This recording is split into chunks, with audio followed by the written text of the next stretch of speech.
Tuhan,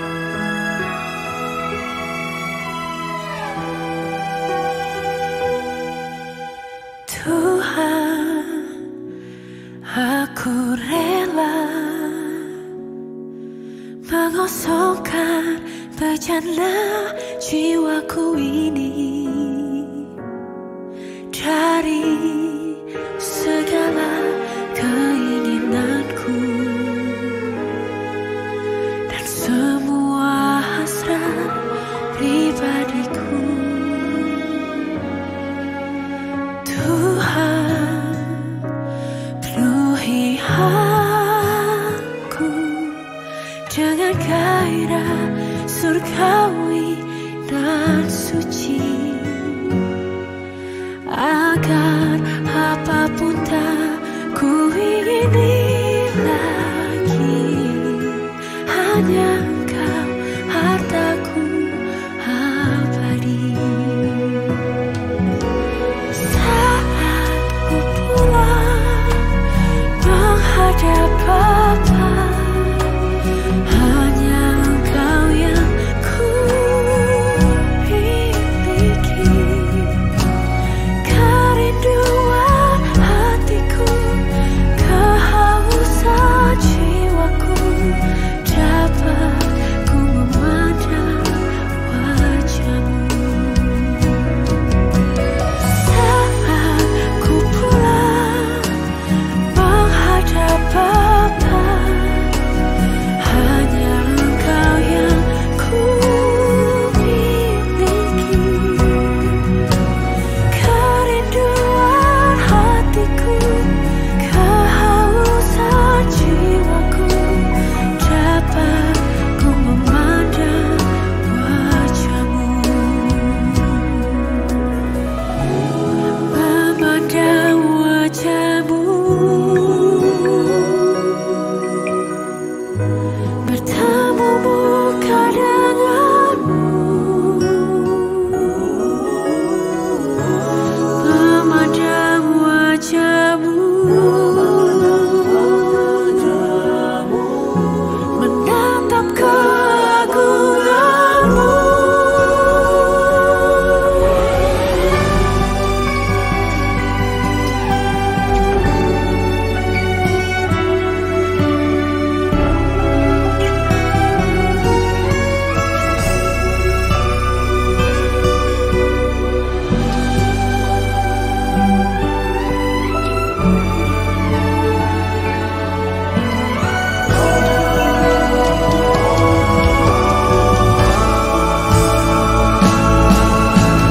Saat ku pulang menghadap Bapa, hanya Engkau yang ku miliki.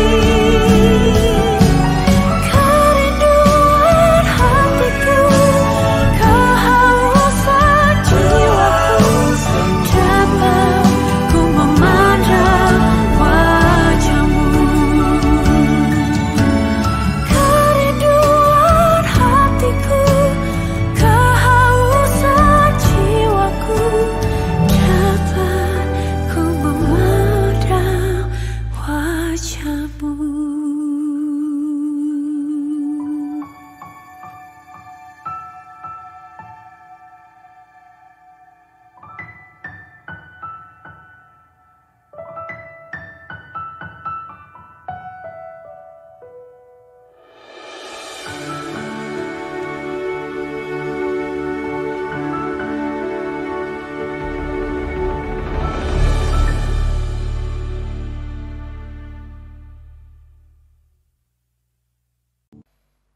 Shalom saudara, selamat pagi buat kita semua, umat Tuhan dimanapun berada. Saya percaya firman ini didengar sampai ujung-ujung bumi. Ada yang dari Amerika, ada yang dari India, dari China, dari Australia, Malaysia, yang terdekat dari dalam kota Jakarta. Kita berbahagia kalau hari ini kita masih bisa mendengar kebenaran, karena waktunya sudah pendek. Sebelum itu mari kita berdoa lebih dahulu. Bapa di surga, pada kesempatan ini kami mengucap syukur Kami bersyukur kalau kami mempunyai Bapa seperti Engkau. Dan kami bersyukur di sisa umur hidup kami masih bisa belajar mendengarkan firman yang benar. Agar hidup kami diubahkan dan kami boleh mengakhirinya dengan benar. Terima kasih Bapa. Pada kesempatan ini kami mau belajar tentang natur dosa. Satu pokok penting yang harus kami mengerti dan kami atasi. Pakai mulut hamba-Mu untuk menyampaikan kebenaran ini. Hanya di dalam nama Tuhan Yesus kami berdoa. Amin. Bapak Ibu sekalian, kita sudah memasuki tahun yang baru. Dan seperti biasa, hari berganti hari berjalan lagi. Ada satu pokok penting yang kita mesti mengerti. Agar hidup kita ini sesuai kehendak Tuhan. Ada satu hal yang sangat menghalangi manusia untuk berubah seperti yang Tuhan inginkan. Apakah itu natur dosa? Ini yang perlu kita mengerti. Ada banyak kesalahan orang mengerti tentang natur dosa. Orang berpikir bahwa setelah Tuhan Yesus mati di kayu salib, maka natur dosa pada diri manusia lenyap tiba-tiba secara otomatis. Ada yang berpikir seperti itu. Sehingga orang berpikir kalau menjadi Kristen otomatis selamat. Merasa selamat. Ini berbahaya. Coba kita telusuri apa itu natur dosa. Ya. Sebelum manusia jatuh ke dalam dosa, manusia belum mempunyai natur dosa atau kodrat dosa ini. Dalam Kejadian 1 ayat 26 sampai 27. Di situ dikatakan manusia diciptakan menurut gambar dan rupa Allah. Yang artinya adalah manusia diciptakan memiliki keserupaan dengan Allah. Kemiripan dengan Elohim. Kemiripan dengan penciptanya. Dalam hal apa? Dalam beberapa unsur. Dalam beberapa faktor. Misalnya, kalau Allah bisa berpikir, maka kita diberi pikiran, kemampuan untuk berpikir. Kalau Allah memiliki perasaan, kita diberi perasaan. Manusia bisa memiliki perasaan kecewa, bahagia, perasaan puas, dan sebagainya. Seperti Allah miliki. Allah memiliki kehendak, manusia diberi kehendak. Kehendak bebas. Dalam Mazmur 8 ayat 5. Dikatakan manusia diciptakan hampir sama seperti Allah. Hampir sama seperti Elohim. Luar biasa ya. Dalam Kisah Rasul 17 ayat 28 ditulis oleh Lukas bahwa sesungguhnya manusia itu keturunan Allah. Dianggap keturunan Allah. Mengapa? Karena dilahirkan dari Allah. Kata dilahirkan jangan berpikir lahir di rumah sakit. Dilahirkan di sini maksudnya rohnya keluar dari Allah. Dihembus oleh Allah. Berasal dari roh Allah menjadi rohnya manusia. Diberikan kepada manusia. Manusia dilahirkan tanda kutip oleh Allah. Itu sebabnya manusia disebut anak Allah. Ya. Tetapi meskipun manusia diciptakan tanpa natur dosa, tanpa kodrat dosa, faktanya bisa jatuh ke dalam dosa. Mengapa? Karena manusia memiliki kehendak bebas, itu terbukti. Jadi teologi yang mengatakan manusia tidak punya kehendak bebas pasti salah. Faktanya manusia tanpa kodrat dosa pun bisa jatuh dalam dosa. Artinya apa? Bukan Tuhan yang membuat manusia itu jatuh dalam dosa. Artinya manusia memiliki kehendak dan ia melanggarnya. Ia menggunakan kehendak bebasnya itu untuk menentang Tuhan. Untuk tidak percaya pada Tuhan. Tuhan berkata, jangan kau makan buah itu. Hawa makan, Adam pun ikut makan. Artinya mereka tidak percaya pada Tuhan. Artinya mereka menggunakan kehendak bebasnya untuk tidak percaya pada Tuhan. Jadi ini bukan ditakdirkan atau ditentukan Tuhan. Keselamatan dan kebinasaan itu bukan ditakdirkan, tapi dianugerahkan supaya manusia, barang siapa yang mau menerimanya, baru diproses, baru masuk proses. Tidak otomatis juga, masuk proses supaya disempurnakan, supaya disucikan menjadi anak-anak Allah. Itulah baru selamat. Ya. Natur dosa ini mulanya tidak ada memang. Kejadian 1 ayat 31. Coba kalau kita baca Kejadian 1 ayat 31. Setelah Allah menciptakan segala sesuatunya, langit dan bumi dan segala isinya, maka Allah menilai ciptaannya itu sendiri. Ayat 31, Kejadian pasal 1 ayat 31. Maka Allah melihat segala yang dijadikannya itu sungguh amat baik. Tohmeot, sungguh amat baik. Jadilah petang dan jadilah pagi, itulah hari ke-6. Jadi semua ciptaan ini sungguh amat baik, tidak mengandung kodrat dosa. Allah tidak pernah menciptakan suatu makhluk yang belum apa-apa sudah punya kodrat dosa. Tidak, Allah tidak pernah menyuntikkan dosa itu ke dalam ciptaannya, tidak pernah. Demikian juga manusia. Manusia diciptakan tak bercacat, tak bercelah mulanya, polos, meskipun belum dewasa, belum sempurna. Sempurna dalam arti ciptaan desainnya. Tapi manusia harus berusaha, taat, berusaha belajar, berusaha mendewasakan imannya, berusaha mendewasakan hubungannya antara manusia dan penciptanya. Ini harus dimengerti. Jadi bukti nyata bahwa manusia tidak memiliki kodrat dosa pun bisa masuk atau jatuh ke dalam dosa. Jadi itu adalah bukti bahwa manusia memiliki kehendak bebas. Dan ini tidak dapat disangkal. Adam tidak taat sehingga dosa menjalar ke seluruh dunia. Roma 5 ayat 12 itu. Roma 5 ayat 12, coba kita baca. Sebab itu sama seperti dosa telah masuk ke dalam dunia oleh satu orang, oleh Adam, dan oleh dosa itu juga maut, demikianlah maut itu telah menjalar kepada semua orang, telah menular kepada semua orang. Karena semua orang telah berbuat dosa.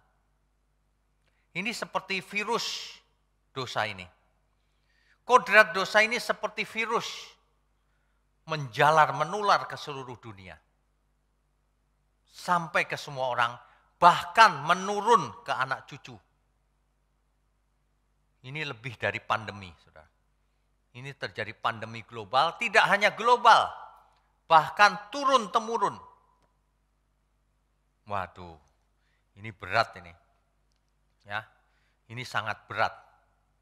Karena sejak kejatuhan manusia ke dalam dosa, maka natur dosa masuk ke dalam manusia itu. Dan keturunan-keturunannya. Sebab Adam dan Hawa ketika memiliki keturunan, keturunan itu mengambil gambar dan rupa Adam. Bukan mengambil gambar dan rupa Allah lagi. Sedangkan Adam sudah tercemar natur dosa. Makanya keturunannya pasti tercemar natur dosa itu. Jelas ya Bapak Ibu? Oke. Jadi kalau hari ini manusia jatuh dalam dosa, itu bukan kesalahan Adam. Bukan. Adam kesalahannya adalah menurunkan natur dosa. Tapi dosa ditanggung oleh manusia sendiri, masing-masing kita. Kalau kita berbuat dosa, kita tidak bisa melemparkan kesalahan itu pada Adam. Tidak bisa. Karena tanggung jawab masing-masing. Ya. Dan natur dosa ini menjalar ke seluruh manusia. Melewati apa? Inilah misterinya. Apakah diturunkan melalui genetika, keturunan, DNA, kromosom? Atau diturunkan melalui apa? Ini memang misteri. Seorang anak tidak diajarin bohong, Dia sudah bisa bohong. Anak kecil itu nggak diajarin bohong, tapi dia pintar bohong. Tidak diajarin untuk licik, tapi dia bisa licik. Ya. Nah, ini bukti bahwa natur dosa itu menurun. Cuma bagaimana cara menurunnya itu misteri. Yang penting faktanya memang menurun. Dan menurunnya ini bukan fisik. Sebab kalau menurunnya itu melalui genetika, gen, maka kodrat dosa bisa disembuhkan oleh rekayasa genetika. Suatu hari menemukan, kodrat dosa tersandikan atau terkodekan atau terprogram dalam kode-kode DNA tertentu. Maka bisa disembuhkan lewat rekayasa genetika. Tapi kodrat dosa tidak diprogram ke situ. Nah, ini misterinya. Yang penting bagi kita adalah kita tahu bahwa manusia memiliki kodrat dosa. Yang kecenderungannya berbuat dosa. Kedagingan. Tidak diajari pun sudah pandai berbuat dosa. Dari sononya. Memiliki kodrat dosa atau natur dosa. Nah, lalu bagaimana kalau demikian? Bagaimana ini? Ya. Tapi yang jelas Alkitab menjelaskan. Memang tidak dijelaskan secara biologi. Tidak dijelaskan secara detail. Tapi Alkitab menjelaskan bahwa natur dosa itu memang menurun. Kalau kita baca Kejadian 5 ayat 3. Kejadian pasal 5 ayat 3. Di situ dijelaskan. Setelah Adam hidup 130 tahun. Ia memperanakkan seorang laki-laki menurut rupa dan gambarnya. Menurut rupa dan gambar Adam. Artinya serupa dengan Adam. Semua yang Adam miliki, ia miliki juga. Termasuk kodrat dosanya. Lalu memberi nama Set kepadanya. Nah, ayat ini menjelaskan bahwa keturunan manusia membawa kodrat dosa dari orang tuanya. Menjalar ke seluruh dunia, ke seluruh manusia. Inilah yang harus dijinakkan. Sebab manusia yang menyerahkan diri kepada Tuhan, percaya Tuhan Yesus mati di kayu salib, natur dosa manusia masih ada dalam dagingnya. Jangan berpikir kalau Tuhan Yesus mati di kayu salib, maka natur dosa manusia hilang otomatis. Tidak. Banyak orang salah mengerti. Orang mengertinya ketika Yesus mati di kayu salib, maka dosa selesai, maka manusia sudah tidak memiliki natur dosa. Bukan itu maksudnya. Ya. Jadi berhati-hatilah, sebab natur dosa masih ada dalam daging kita. Coba kita semua jujur, apakah kita masih memiliki natur dosa atau tidak? Kalau tokoh-tokoh Alkitab mengakui hal itu. Tapi meskipun demikian, bahkan jauh sebelum Kristus mati di kayu salib, pada zamannya Kain saja, Tuhan sudah memperingatkan loh. Kejadian 4 ayat 6 sampai 7. Kejadian 4 ayat 6 sampai 7. Setelah Kain panas hatinya itu, firman Tuhan kepada Kain, mengapa hatimu panas dan mukamu muram? Firman Tuhan kepada Kain itu. Apakah mukamu tidak akan berseri jika engkau berbuat baik? Kain sedang bermuram, artinya dia sehabis buat jahat tuh. Tetapi jika engkau tidak berbuat baik, dosa sudah mengintip di depan pintu. Ia sangat menggoda engkau, tetapi, nah ini yang perlu digarisbawahi Bapak Ibu sekalian. Jauh sebelum Kristus mati di kayu salib, Kain sudah diperintahkan oleh Tuhan. Tetapi engkau harus berkuasa atasnya. Dosa sudah mengintip di depan pintu, ia sangat menggoda engkau. Tetapi engkau harus berkuasa atasnya. Harus berkuasa. Ya. Apalagi kita zaman sekarang. Kristus sudah mati di kayu salib. Dosa-dosa kita sudah diampuni. Natur dosa masih ada dalam diri kita. Tetapi kita harus berkuasa atasnya. Tetapi kalau kita sudah ditebus oleh Tuhan, kita orang berhutang. Supaya tidak hidup melayani natur dosanya. Supaya tidak hidup dalam daging. Sebab kalau kau hidup dalam daging, kamu akan binasa. Setelah kita menerima Kristus, natur dosa masih ada dalam diri kita. Tapi kita harus hidup menurut roh. Artinya menguasai natur dosa itu. Artinya kita harus berkuasa atasnya. Itu dan harus bisa. Sebab kalau dahulu Kain tidak memiliki Roh Kudus, kalau dahulu Kain tidak memiliki Injil, kalau dahulu Kain belum memiliki Alkitab, sekarang kita semua sudah memiliki fasilitas-fasilitas keselamatan itu. Maka tidak ada alasan di mana kita tidak bisa berubah. Tidak alasan di mana kita tidak bisa melakukan kehendak Tuhan. Hanya orang-orang yang tidak mengasihi Tuhan, yang tidak mau berubah dengan berbagai alasannya. Manusia memang pintar cari alasan. Sebenarnya manusia jatuh karena dirinya sendiri. Setan bisa menggoda, bisa. Tapi setan tidak bisa memaksa kita jatuh dalam dosa, tidak bisa. Bahkan Tuhan sendiri tidak pernah memaksa seseorang untuk jatuh dalam dosa atau untuk hidup kudus. Tidak pernah. Apalagi mengambil alih kesadaran manusia. Sehingga manusia tidak sadar digerakkan berbuat dosa.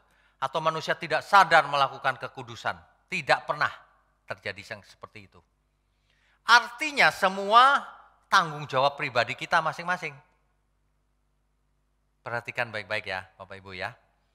Kita ini kalau belajar firman itu harus 100% benar pengertiannya sehingga kita bisa lakukan. Coba kita baca dahulu Yakobus 1 ayat 12 sampai 18. Yakobus pasal 1 ayat 12 sampai 18. Berbahagialah orang yang bertahan dalam pencobaan. Dahulu Adam jatuh dalam pencobaan.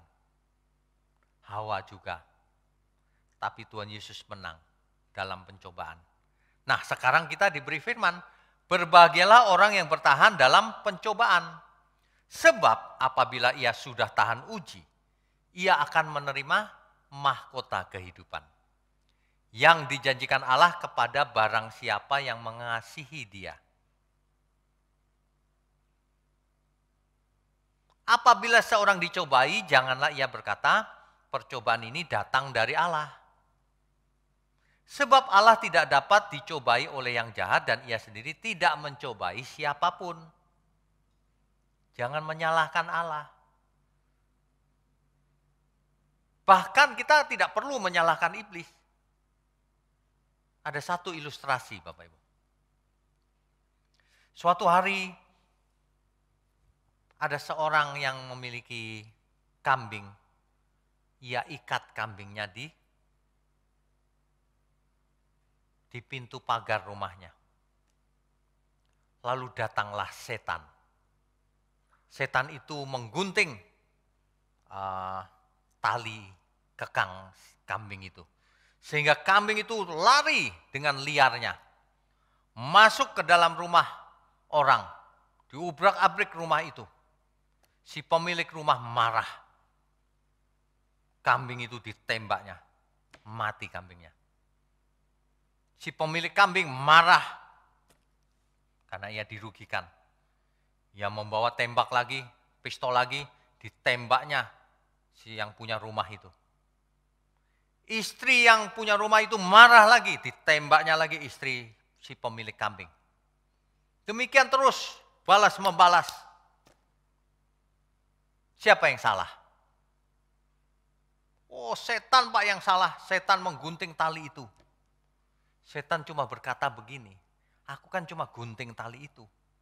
Kan kamu yang tembak-tembakan sendiri. Kan kamu yang bunuh-membunuh sendiri.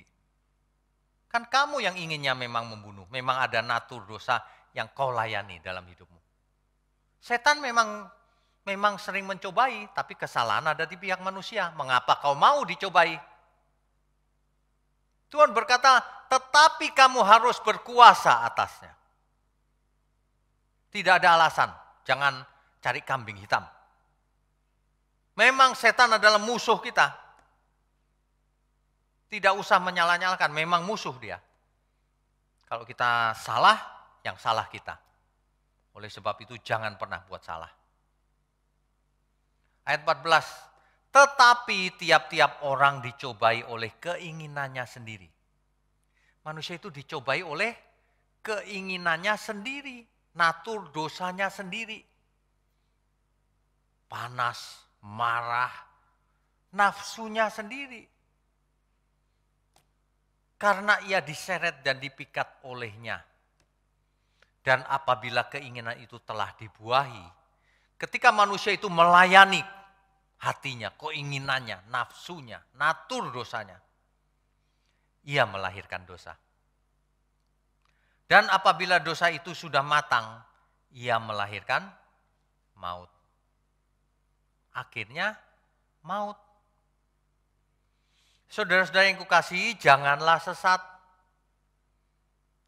Setiap pemberian yang baik dan setiap anugerah yang sempurna datangnya dari atas, dari Tuhan maksudnya.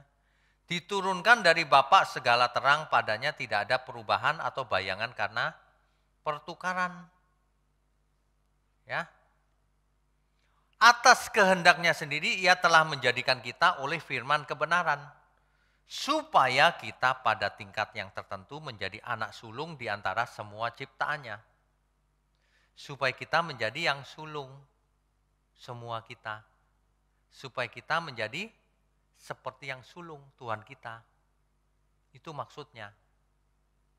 Ya. Jadi mulai sekarang tidak usah mencari kambing hitam siapa. Oh salah dia Pak, dia mencobai aku Pak. Kok mau dicobai? Yang salah masing-masing yang mengambil keputusan. Tidak usah menyalahkan siapapun. Natur dosa itu kalau dilayani, ya itu yang salah. Ingat firman Tuhan, tetapi kau harus berkuasa atasnya. Tetapi kalau kau menerimanya, kamu orang berhutang. Agar tidak hidup menurut daging. Tidak hidup menuruti kodrat dosanya. Tapi hidup menurut roh. Amin, Bapak Ibu.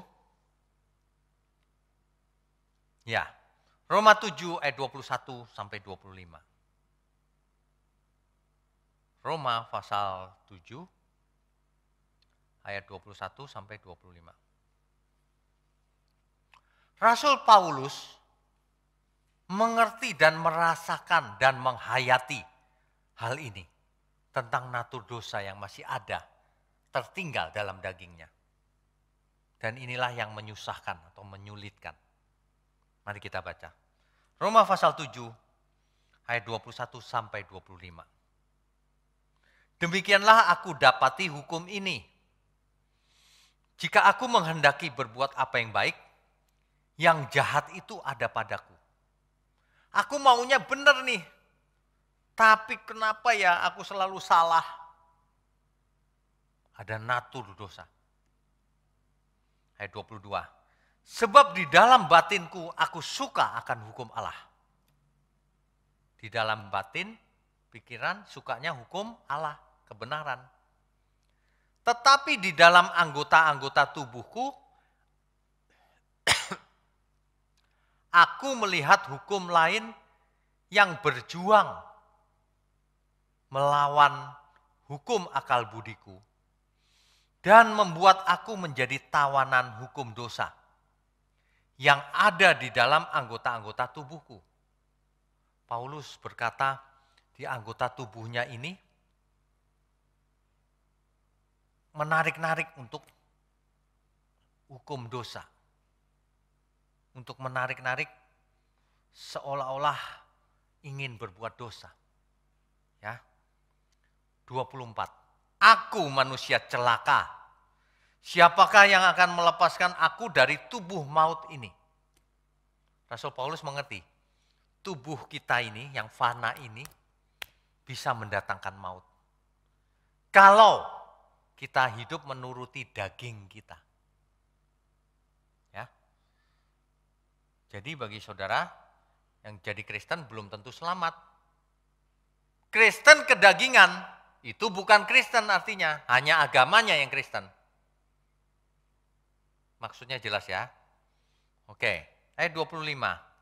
Syukur kepada Allah oleh Yesus Kristus, Tuhan kita. Jadi dengan akal budiku aku melayani hukum Allah, tetapi dengan tubuh insaniku aku melayani hukum dosa. Ini bahasa Indonesia ini bisa menyebabkan orang salah persepsi. Seolah-olah Rasul Paulus begini, dengan akal budiku aku melayani hukum Allah. Di pikiranku aku benar. Tetapi dengan tubuh insaniku aku melayani hukum dosa. Nah, bahasa ini bisa membuat orang salah mengerti. Pikiranku benar nih, mau benar, tapi benerannya aku berbuat dosa nih dengan tubuhku. Bukan begitu maksudnya. Terjemahan ini kurang tepat, saudara. Yang benar begini. Jadi, dengan akal budiku aku melayani hukum Allah. Sementara tubuhku ini berkodrat dosa. Mestinya begitu. Sementara di dalam tubuhku ini ada hukum dosa. Sehingga susah sekali menjadi sempurna. Itu artinya. Jadi bukan Rasul Paulus bukan begini. Aku ngerti kebenaran, aku suka kebenaran, tapi benerannya aku berbuat dosa. Faktanya hidupku berbuat dosa dalam dosa. Tidak, bukan itu. Rasul Paulus berhenti berbuat dosa. Jadi Rasul Paulus mengerti banget bahwa di dalam tubuhnya daging itu memiliki kuasa untuk menarik-narik agar manusia jatuh. Ya. Nah, inilah yang menjadi PR atau bagian yang harus kita kerjakan. Itu bagian kita, bukan bagian Tuhan. Tuhan mati di kayu salib, memberi kesempatan pada kita. Bahwa dosa kita diampuni. Tapi natur dosa yang ada melekat pada daging kita masih ada. Dan untuk itulah kau ditebus, kita ditebus. Supaya kita mengalahkan natur dosa. Supaya kita memikul salib kita setiap hari, setiap saat. Salib kita masing-masing. Supaya kita mengerjakan keselamatan dengan takut dan gentar. Supaya kita ikut pertandingan yang diwajibkan bagi kita. Supaya kita menang. Supaya kita hidup kudus sebab Dia kudus. Supaya kita berkuasa atasnya. Supaya kita membayar hutang kita, yaitu tidak hidup menurut daging, tapi hidup menurut roh. Ada amin? Mari kita bertobat. Jangan hidup menurut daging. Di antara kita semua yang masih hidup dalam dosa, bertobat sekarang juga. Sebelum terlambat. Ada waktu terlambat? Ada.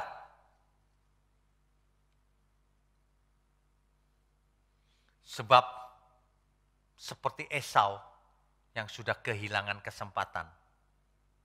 Maka meskipun ia menangis meraung-raung, maka kesempatan itu tidak datang lagi. Manusia yang tidak bertobat selama hidupnya, ketika ia mati, ia meraung-raung di alam kematian. Ia meraung-raung di alam maut, di Hades, di Sheol. Tapi ia sudah tidak dapat mendapatkan kesempatan lagi untuk bertobat. Sebab waktunya sudah terlambat. Mestinya ia ketika masih hidup, ia berubah, ia belajar kepada Kristus, menjadi murid Kristus. Bukan setelah mati meraung-raung di alam kematian, percuma. Ya, oleh sebab itu jangan kita tunda pertobatan kita. 2 Korintus 5 ayat 1-4.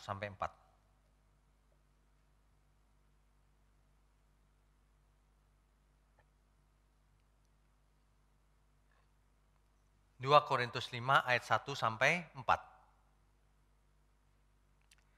Rasul Paulus begitu luar biasa. Karena kami tahu bahwa jika kemah tempat kediaman kita di bumi ini dibongkar, ini menunjukkan jika tubuh kita ini mati, gitu. Allah telah menyediakan suatu tempat kediaman di surga bagi kita. Jika kediaman kita di bumi ini dibongkar, bisa juga jika bumi ini hancur, Allah telah menyediakan suatu tempat kediaman di surga bagi kita, bumi yang baru. Suatu tempat kediaman yang kekal yang tidak dibuat oleh tangan manusia. Selama kita di dalam kemah ini kita mengeluh. Di dalam kemah ini, nah kemah ini adalah tubuh fana kita. Selama kita hidup di dalam tubuh fana ini, kita mengeluh. Karena kita rindu mengenakan tempat kediaman surgawi di atas tempat kediaman kita yang sekarang ini. Kita rindu yang surgawi, bukan yang sekarang. Kalau yang sekarang ini bisa mati, bisa sakit, dalam pandemi begini berbahaya. Tapi kalau yang baru nanti, itu kekal. Ya, oke. Sebab dengan demikian kita berpakaian dan tidak kedapatan telanjang. Berpakaian kekudusan. Ayat keempat. Sebab selama masih diam di dalam kemah ini, kita mengeluh oleh beratnya tekanan. Tekanan apa ini yang dimaksud? Sebab ketika kita masih hidup sekarang ini, kita tertekan. Kita tadi sudah baca ayatnya ya. Rasul Paulus tertekan. Aduh, bagaimana ini supaya hidup kudus? Nah, karena kita mau mengenakan pakaian yang baru itu tanpa menanggalkan yang lama, supaya yang fana itu ditelan oleh hidup. Nggak bisa. Kita tidak bisa mengenakan yang baru dengan mengenakan yang lama. Kita harus berubah, mengenakan hanya yang baru. Itulah sebabnya dalam 2 Korintus 5, ayatnya yang ke-9 dan 10, Rasul Paulus menjelaskan begini. Sebab itu juga kami berusaha. Baik kami diam di dalam tubuh ini maupun kami diam di luarnya, supaya kami berkenan kepadanya. Berusaha loh. Jadi sebagai orang percaya kita harus berusaha. Hidup kudus, tak bercacat, tak percaya, tak bercela. Harus berusaha hidup sempurna. Harus berusaha tidak pernah buat salah. Harus berusaha. Ya, ayat 10. Sebab kita semua harus menghadap tahta pengadilan Kristus. Kenapa kita harus berusaha supaya tidak bercacat, tidak bercela? Sebab kita semua harus menghadap tahta pengadilan Kristus. Oh enggak Pak, itu yang menghadap orang dunia. Bukan, kita semua. Ini Rasul Paulus yang menulis. Harus menghadap tahta pengadilan Kristus. Supaya setiap orang memperoleh apa yang patut diterimanya. Sesuai dengan yang dilakukannya dalam hidupnya ini, baik ataupun jahat. Jadi kita harus bertanggung jawab. Itu maksudnya. Di dalam Ibrani 12 ayat 1, di situ dijelaskan dengan kalimat lain. Aku harus bermegah sekalipun memang hal itu tidak ada faedahnya. Namun demikian aku hendak memberitakan penglihatan-penglihatan dan pernyataan-pernyataan yang kuterima dari Tuhan. Tetap harus menyatakan, menyampaikan kebenaran itu. Ya, itu 2 Korintus 12 ayat 1, Saudara. Sorry. Sekarang Ibrani 12 ayat 1. Karena kita mempunyai banyak saksi bagaikan awan yang mengelilingi kita. Marilah kita menanggalkan semua beban dan dosa yang begitu merintangi kita. Dan berlomba dengan tekun dalam perlombaan yang diwajibkan bagi kita. Ini perlombaan ini yang setiap kita itu ikut pertandingan, perlombaan. Tapi supaya kita bisa berlari, kita harus menanggalkan semua beban dan dosa. Jangan hidup dalam dosa lagi. Jangan punya keinginan yang menghambat pertumbuhan iman kita. Keinginan kita hanya satu, yaitu hidup benar, tak bercacat, tak bercela, menyenangkan Tuhan, jadi berkat bagi sesama. Itu saja. Kita harus sukses untuk Tuhan. Ya. Nah, jadi mulai hari ini, mari kita hidup tidak pernah mencari kambing hitam siapapun. Kalau ada kesalahan yang pernah kita lakukan, mari kita bertobat. Mari kita memandang kenapa aku bersalah. Jangan menyalahkan setan atau siapapun. Memang setan mencobai, memang mereka mencobai untuk menjatuhkan. Tapi jangan kita jatuh. Ingat, yang memotong tali, yang mengikat kambing itu memang setan. Tapi yang saling bunuh-membunuh siapa? Manusianya, bukan setan yang suruh membunuh. Seringkali trigger itu datang dari hal-hal kecil. Tapi manusia yang membesar-besarkannya. Kodrat dosanya dilayani. Manusia yang melayani kodrat dosa sudah pasti jatuh ke dalam dosa. Dan itu akan membawa maut akhirnya. Bapak Ibu sekalian, Roma 7 ayat 5, ya, ini menjelaskan tentang hal ini. Roma 7 ayat 5. Sebab waktu kita masih hidup di dalam daging, hawa nafsu dosa yang dirangsang oleh hukum Taurat bekerja dalam anggota-anggota tubuh kita agar kita berbuah bagi maut. Dalam bahasa sederhana begini aja. Kalau seseorang hidup dalam kedagingan, memuaskan hawa nafsunya, maka dosa dan maut sudah ada dalam dirinya. Begitu. Banyak orang mengerti loh sebenarnya kalau kita khotbahi itu. Tapi sulit berubah. Kenapa? Karena ia biasa melayani natur dosa. Bukan melayani rohnya. Tapi melayani natur dosanya. Makanya sulit melawannya. Pada kesempatan ini saya ingatkan, tetapi kita harus berkuasa atasnya.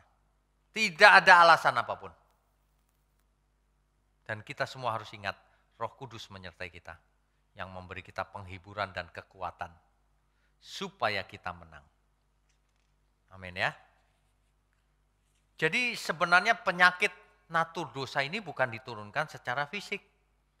Sebab kalau diturunkan secara fisik, bisa dibuat obatnya. Tapi menurun secara misteri. Kita tidak perlu tahu bagaimana proses menurunnya. Yang kita perlu tahu adalah kita harus berkuasa atasnya. Berkuasa atas natur dosa yang ada pada diri kita itu. Ya. Natur dosa dalam teks asli Alkitab disebut sarx. Sarx ini adalah daging artinya. Kedagingan. Ya. Jadi ketika kita ditebus, kodrat dosa ini masih ada dalam diri kita. Tetapi kita harus berkuasa atasnya. Segala fasilitas sudah diberikan Tuhan. Kata dosa sendiri artinya hamartia dalam teks aslinya. Artinya failure. Failure itu gagal. Hamartia, failure, gagal. Meleset, tidak kena. Tidak tepat sasaran, salah berbuat salah, bukan berbuat benar. Arti dalam teks yang lain dipakai kata examartano. Artinya miss the mark, kehilangan tanda. Manusia memiliki tanda dirinya milik Allah. Tapi ketika jatuh dalam dosa, tanda itu hilang. Sebab semua manusia telah berbuat dosa dan kehilangan kemuliaan Allah. Tanda itu hilang. Ya. Jadi mulai hari ini kodrat dosa ini seperti penyakit, Bapak Ibu. Seperti penyakit. Tuhan Yesus menjelaskan hal ini bahwa dosa itu seperti penyakit. Coba kita baca Markus 2 ayat 17. Markus pasal 2 ayat 17.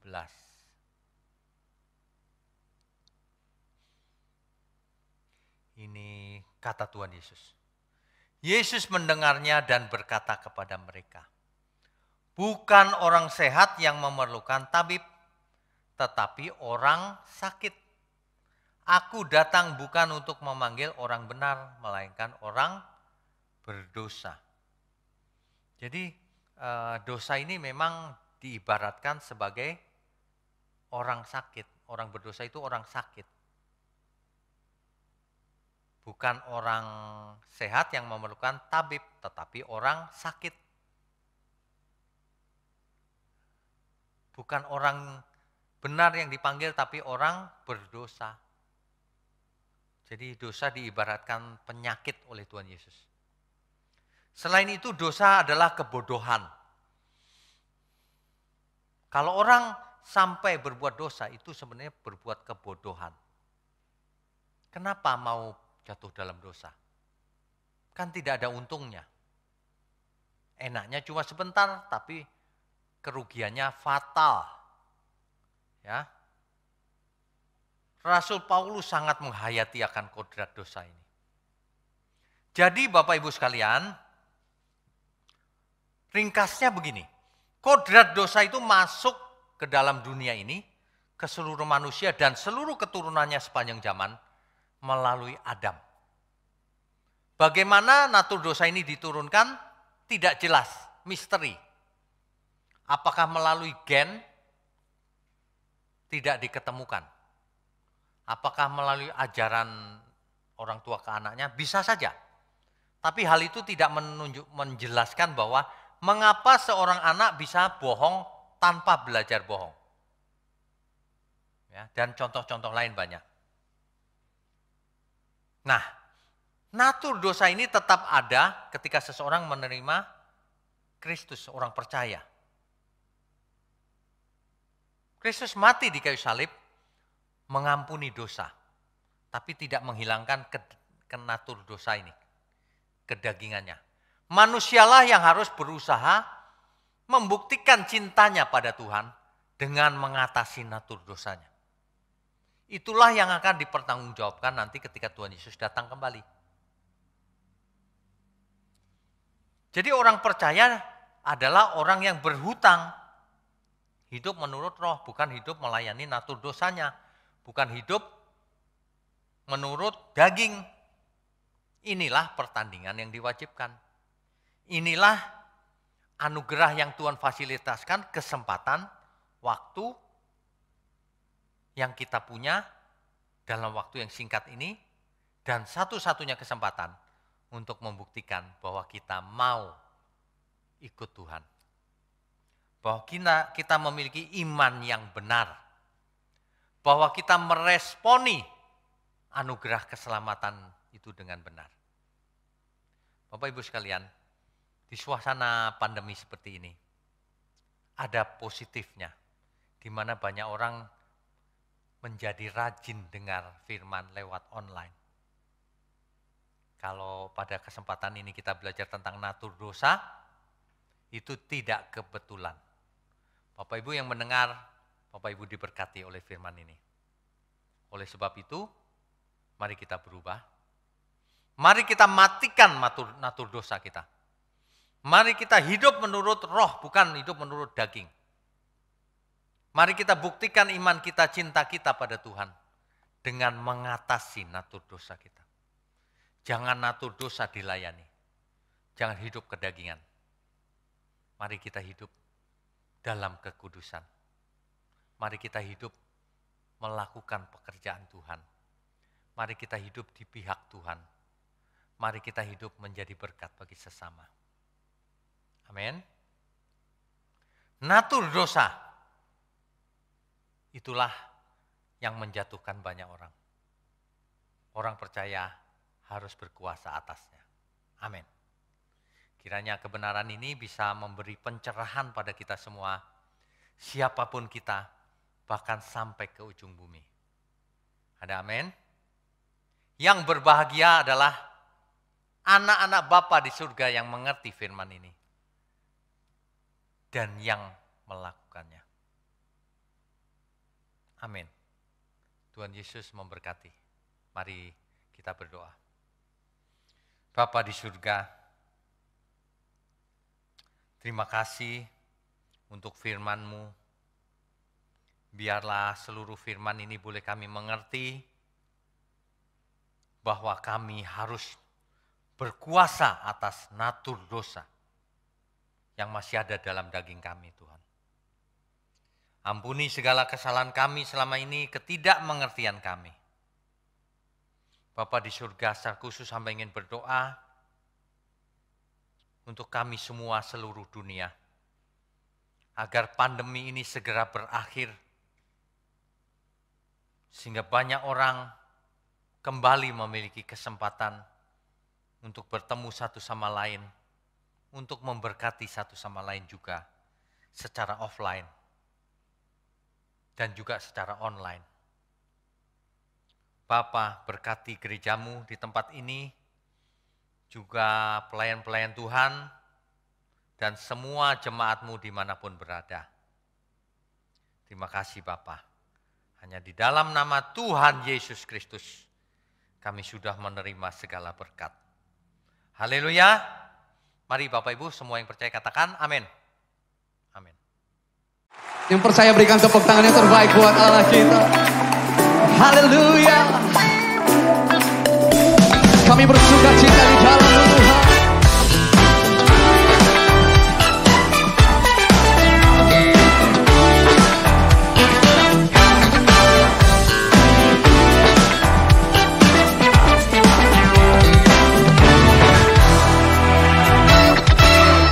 Takkan ku izinkan ketakutan, karena imanku pada Yesus Tuhan. Tak ada alasan tawar hati, karena Yesus ada di sini. Ku percaya firman Tuhan sanggup menghidupkan dan berikan sukacita dalam Tuhan. Melimpah kekuatan dari Tuhan tercurah atas kita.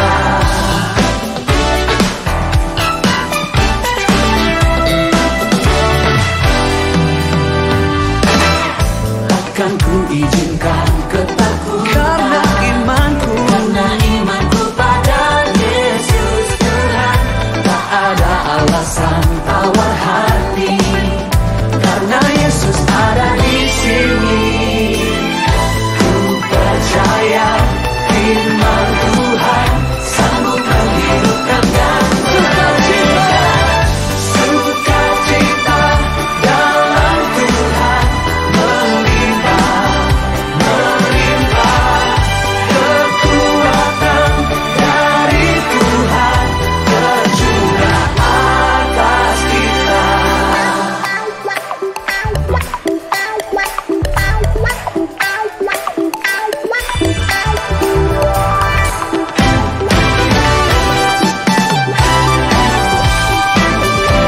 Kami bersuka cita karena Engkau ada di dalam kami.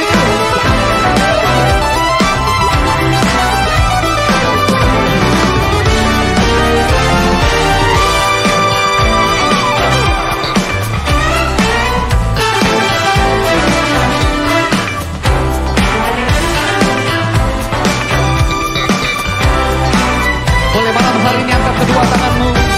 Nyatakan Sukacita dalam Tuhan melimpah kekuatan dari Tuhan tercurah atas kita.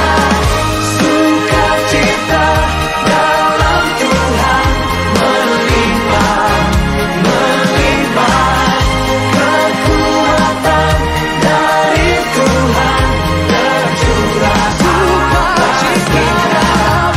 Sukacita dalam Tuhan melimpah kekuatan dari Tuhan.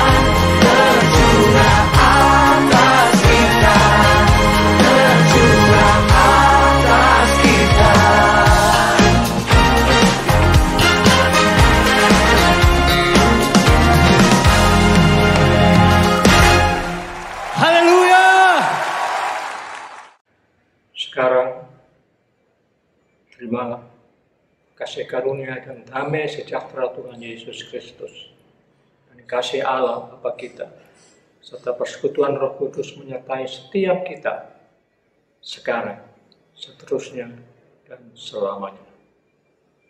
Amin.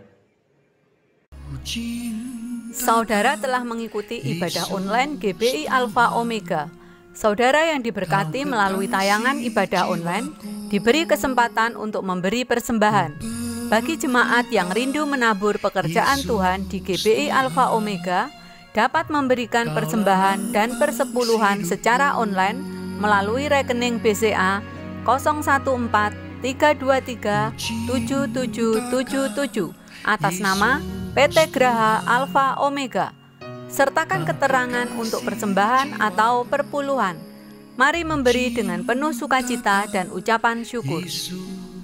Untuk mendapatkan informasi terupdate mengenai ibadah online dan informasi lain seputar gereja, Anda dapat mengaksesnya melalui website GBI Alpha Omega. Jesus Christ bless you. Kaulah nafas hidupku.